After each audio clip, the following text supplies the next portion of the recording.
नमस्कार मेरे प्रिय श्रोताओं। आज मैं आप सबको डॉक्टर DS शुक्ला द्वारा लिखित एक कहानी गुलमोहर सुनाने जा रही हूँ। तो आइए सुने कहानी गुलमोहर। जब वो पैदा हुई तो रोई नहीं। दाई की बहुत कोशिशों के बाद जब रोई तो लोग खुशी से हंसने लगे। तब से वो जब हंसती तो हंसाती, रोती तो हंसाती। ऐसे हंसी हंसी में वो बड़ी हो गई। उस पर नजर पड़ते ही लोगों के चेहरे पर मुस्कान छा जाती। शायद ही कोई ऐसा महामनहूस हो जो उसके आने पर भी मुंह लटकाए रहे। वो जहाँ भी जाती एक खुशबू से बिखर जाती। यही वजह थी कि लोग उसे बहार कहकर पुकारते। उसे देखकर लोगों को पता चला कि गरीब के घर में भी बहार आती है। उसका पिता मेहनतकश इंसान था। घर से निकलने के बाद मेहनत के सिवाय उसे कुछ भी याद न रहता। पर माँ, वो तो घर में ही रहती थी और बहार को बढ़ते देख रही थी। वो ऐसे ही चिंतित होती जैसे एक भला माली अपनी बगिया में खिले सबसे सुंदर और खुशबूदार फूल को देखकर चिंता करता है। कहीं वो फूल असमय ही न सूख जाए, कोई उसे गुलदस्ते में सजाने के लिए न तोड़ ले। इसी चिंता में घुलती रहती। पर बहार के घर आते ही उसकी चिंता खाफूर हो जाती। ऐसा भी कभी हुआ है कि बगिया में फूल खिला हो और भंवरे को खबर न हुई हो। खुशबू फैली तो भंवरा भी आया। भोली बहार को कली और भंवरे के रिश्ते का भान नहीं था। फिर भी उसको भंवरा अच्छा लगा। भंवरा मंडराता, गीत सुनाता, कली खुश होकर इटलाती। लोगों को भी भंवर गीत और कली के इटलाने की खबर लग गई। माँ की परेशानी बढ़ गई। उसे याद आया कि किसी नजूमी ने बताया था कि बहार को चाहने वाला कोई बहुत ही धनवान होगा। मधुआ एक व्यापारी का बेटा था। व्यापार उसके तन मन में बसा था।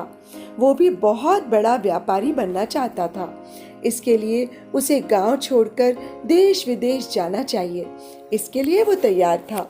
बस एक ही कसक थी और वो थी बहार। मधुआ ने उसे बताया कि अपने सपने पूरे करने के लिए उसे बाहर जाना ही होगा। बहार ने मासूमियत से पूछा, बाहर जाने से क्या होगा? वो गांव में ही बड़ा आदमी क्यों नहीं बन सकता?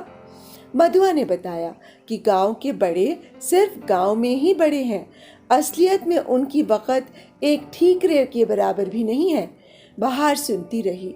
मधुआ को मंत्र मुग्ध एक टक देखती रही। उसकी समझ में कुछ नहीं आया। मधुआ के बाहर जाने का दिन भी आ गया। मधुआ बहार से मिलने आया। दोनों बड़ी देर तक एक दूसरे का हाथ पकड़े बैठे रहे। अभी तक यही उनकी आत्मीयता की सीमा थी। चलते समय मधुआ ने पहली बार बहार को लिपटा लिया। बहार भी लता की तरह लिपट गई। मधुआ ने उसके होठों को चूमना चाहा, पर बहार ने मुंह घुमा लिया।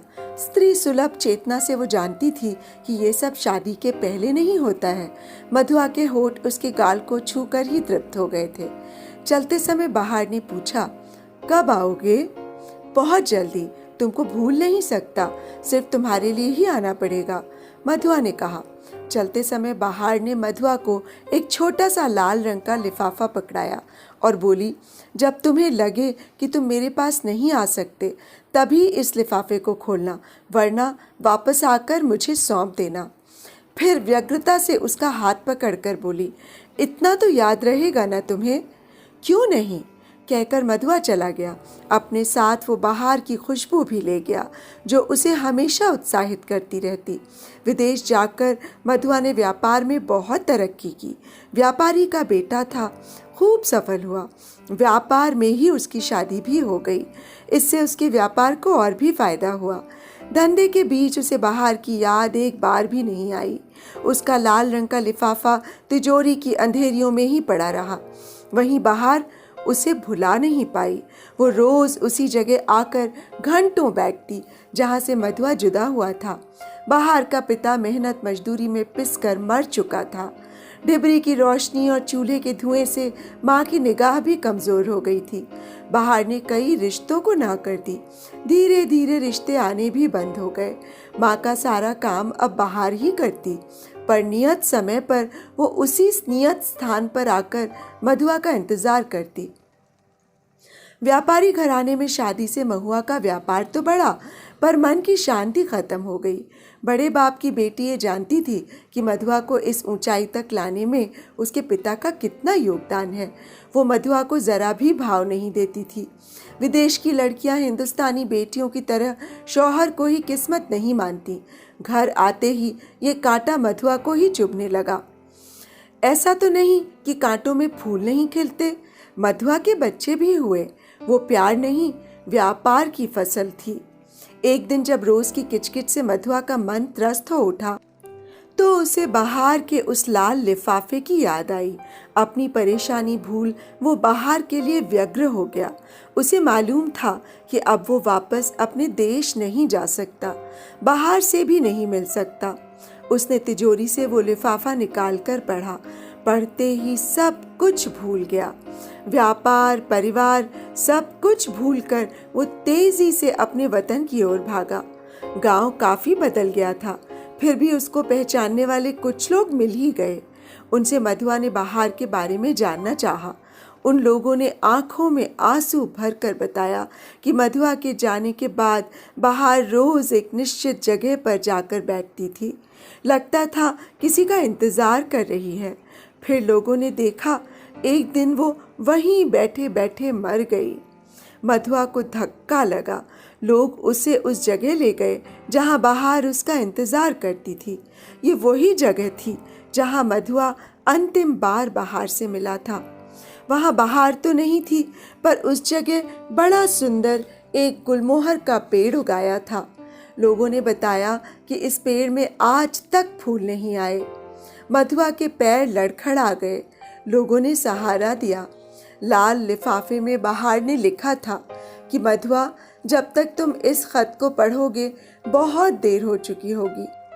मैं एक पेड़ बन गई होंगी, पर जब तक तुम मुझसे लिपटोगे नहीं, पेड़ में फूल नहीं आएंगे। क्या तुम मुझे पुष्पित करोगे? खत इस इसरार पर खत्म हुआ था। वो पागलों की तरह भागकर गुलमोहर के तने से लिपट गया। लोगों ने देखा गुलमोहर में फूल खिलने लगे। मधुआ पेड़ से लिपटा रहा, फूल खिलते रहे। लोग सुखद आश्चर्य से कभी मधुआ को, कभी पेड़ को व उसके खिलते हुए फूलों को देखते रहे। जब और फूल खिलना बंद हो गए तो लोगों ने मधुआ को वापस चलने के लिए उसका कंधा थपथपाया। पर मधुआ, वो तो अब बाहर में लीन हो चुका था। तो अभी आप सुन रहे थे डॉक्टर DS शुक्ला जी द्वारा लिखित एक कहानी गुलमोहर। बहुत ही करुण प्रेम कथा थी ये। दोस्तों, यदि आपको मेरा कथा वाचन पसंद आया हो तो कृपया मेरे इस चैनल को सब्सक्राइब कर लीजिएगा और मेरी कहानियों को लाइक और शेयर, और हाँ, बेल आइकन ज़रूर दबा लीजिएगा, जिससे मेरी आगे आने वाली कहानियों की नोटिफिकेशंस आपको मिलती रहें। तो अब मुझे इजाज़त दीजिए। नमस्कार।